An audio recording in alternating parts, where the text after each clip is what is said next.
We hebben als longartsen sinds het begin van de coronapandemie alle patiënten beoordeeld die in het ziekenhuis zijn gekomen.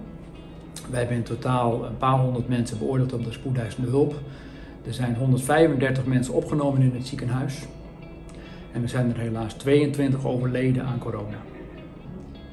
We hebben mensen gezien op de eerste hulp die gelukkig minder ziek waren en naar huis konden. Maar we hebben ook mensen gezien waar we eerst nog mee konden praten en die na een paar uur op de intensive care beademd lagen. Dus het kan heel wisselend verlopen. Dat waren soms mensen met risicofactoren zoals overgewicht, suikerziekte of op hogere leeftijd. Maar helaas soms ook jonge mensen zonder risicofactoren waar dit mee gebeurde. In de wereld om ons heen is er sprake van golven van COVID. En die golf die hopen we hier te voorkomen. Het eerste golfje hebben we gehad, het is nu gelukkig rustig. Maar die golf die moeten we voorkomen en dat kan met vaccinatie. Er wordt een hoop over vaccinatie gezegd. Helaas ook heel veel fake news, met name via social media. Dus geloof niet alles wat je hoort. Het is niet zo dat er rare, experimentele nieuwe dingen ingespoten worden. Het is een beproefde manier van vaccineren. Het enige wat er nieuw aan is dat het om een nieuw virus gaat.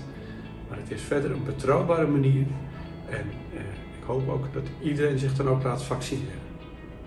COVID is dus een virusinfectie. Daar bestaan geen medicijnen voor. Voorkomen is beter dan genezen.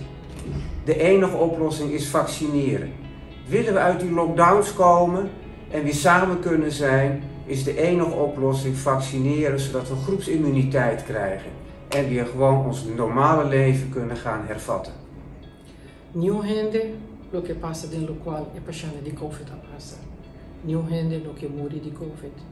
É paciente tá com arranha COVID, porque dá mal para roupa e tempo, não pode trabalhar, não pode funcionar. Toma é conselho de nós como especialista. Proteger o mês, proteger nós, proteger a família, proteger o Juno, proteger a piscina. Please, toma a vacuna. Mita vacuna. Ik laat me vaccineren. I'll take the vaccine. Voy a vacunar. Mita vacuna.